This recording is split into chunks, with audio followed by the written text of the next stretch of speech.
Good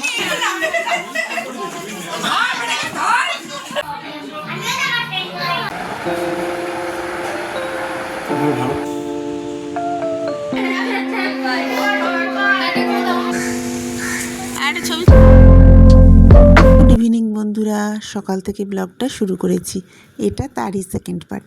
বিকেলবেলায় বাচ্চাগুলোকে নিয়ে একটু পার্কে এসেছিলাম, তবে এখন বাচ্চাদেরকে বাবাদের দায়িত্বে রেখে আমি ননদ বাহিনীদের সঙ্গে বেরিয়ে পড়েছি ফুচকা খেতে। কাছাকাছি সবচেয়ে কোথায় ভালো ফুচকা পাওয়া যায় তারই সন্ধানে আমরা বেরিয়ে পড়েছি। আমার সবচেয়ে ছোট ননদ ঋতু, ওর ওপর এখন দায়িত্ব পড়েছে সব থেকে কাছে অথচ সব থেকে ভালো ফুচকার দোকানে আমাদের নিয়ে যেতে হবে। আমরা এখন ফুলবাগানে চলে এসেছি, আর এখানে এসে একটা নয় একাধিক ফুচকা কাকুকে দেখতে পেয়ে গেছি। তবে ঋতুর রেকমেন্ডেশনে আমরা এই ফুচকার দোকানটাতে এসেই দাঁড়িয়েছি। বেশ ঝাল ঝাল করে আলুটা মেখেছিল কাকু, আর তার সাথে টক জলটাও দারুণ ছিল। অবশেষে ফুচকা খাওয়া দাওয়া হলো, তবে এবার ঝটপট আমরা ফিরে যাব। তবে গাড়িটা ওই সামনের দিকে রাখা আছে, ওইটুকু হেঁটে যেতে হবে। ফুচকা খেয়ে আমরা এখন ফিরছি।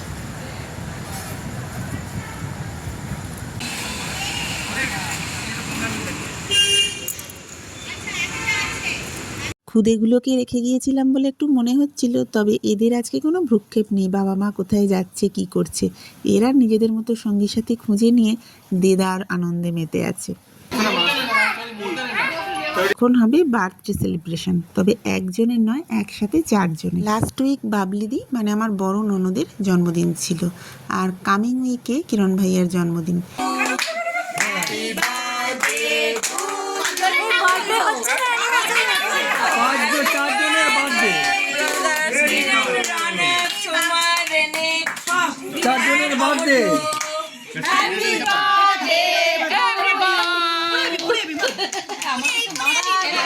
একটু ভুল বললাম, 4 জন নয়, এখন আমরা 6 জনের বার্থডে সেলিব্রেশন করছি। রাই আর বিট্টু মানে আমার ভাগনা আর ভাগ্নি, ওদেরও এই জুনেই বার্থডে ছিল। দিদির জন্মদিন ছিল জুনের প্রথমেই, আর অমর্তদা মানে আমার আর এক নন্দাই, ওনারও জন্মদিন এই জুনেই।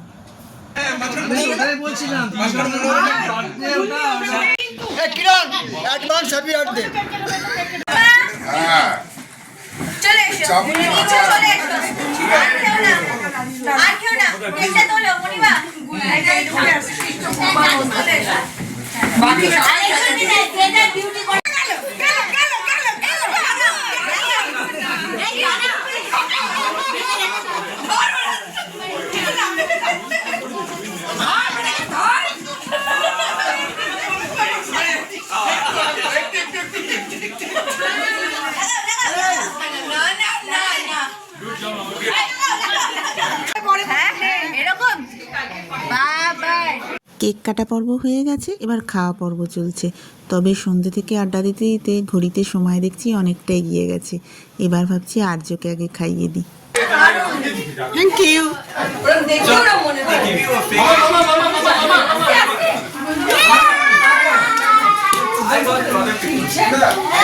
আর্যর ডিনারে মেনু হচ্ছে ডাল সেদ্ধ, আলু ভাজা আর ডিম সেদ্ধ। এই ঘরে টিভিটা চালিয়ে দিয়েছি, আর্য আর গিনি দুজনেই এখন খেয়ে নেবে। টিভিটা রয়েছে, টিভিও চলছে, আবার সবাই আমরা গল্প করছি। এই ফাঁকে ওদের খাইয়ে দিই, তারপরে আমাদের খাওয়া দাওয়া। আর এইখানে আর্যর আলু ভাজা দেখে অধীরাজ এগিয়ে আসছে, একটু ওর খেতে ইচ্ছে করছে।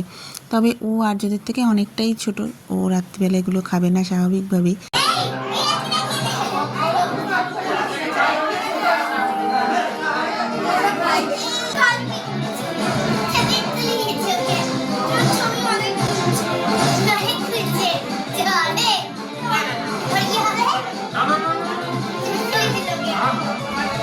আর্যকে খাওয়ানো অনেকক্ষণই হয়ে গেছে, তবে ওই যে বিছানায় বসে গল্প করছি, উঠবো করতে করতে অনেকটা দেরি, এখন 10:30 বেজে গেছে। রাতের খাবার অনেকক্ষণই এসে গেছে, তবে অনেকে খেতে আরম্ভও করে দিয়েছে। মেনুতে কি কি আছে সেটা আগে দেখাই।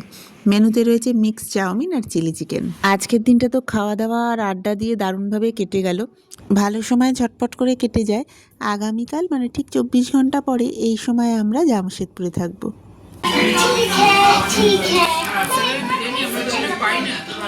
এখানে রাতের আসর বসেছে, আর্যকে ঘুম পাড়িয়ে দিয়ে আমিও এসেছি আড্ডায় যোগ দিতে।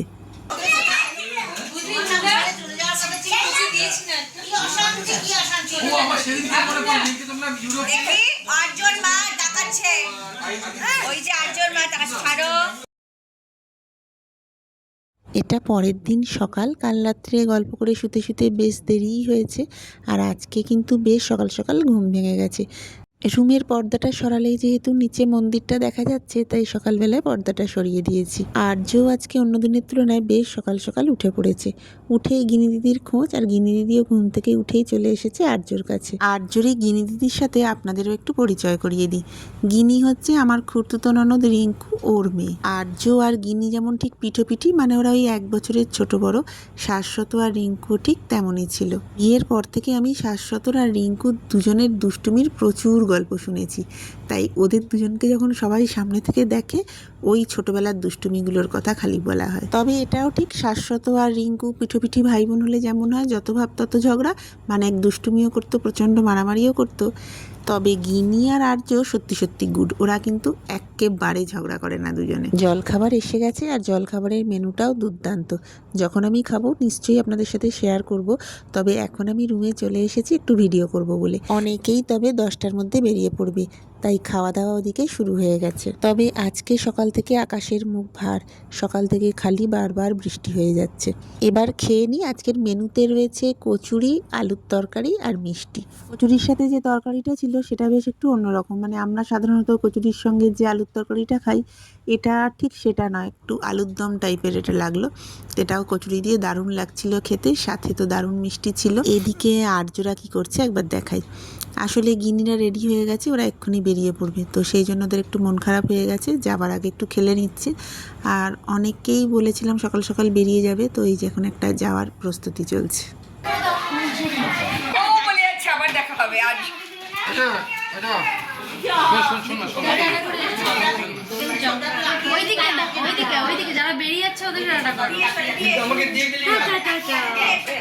আমরা পুরোপুরি রেডি, এবার বেরোবো। বেশিরভাগ জনই বেরিয়ে গেছে, কয়েকজনই আমরা আছি। আর এখন বাজে হচ্ছে 11:15। আমাদের ট্রেন বিকেলে হাওড়া থেকে 5টা 25। তবে আমরা এখন বেরিয়ে যাচ্ছি, ডাইরেক্ট হাওড়া স্টেশন যাচ্ছি না, একটু ঘুরবো তারপরেই বেরোবো। তবে আজকে ওয়েদার ভীষণ খারাপ, মানে টিপটিপ করে বৃষ্টি পড়ছে, কখনো ঝিরঝির করে বৃষ্টি আসছে, তো বারবার বৃষ্টি আসছে। এখন দেখছি একটু থেমেছে, তো আমরা এবার বেরোবো, মানে ক্যাবটা বুক করবো, আসতে যেটুকু টাইম লাগে।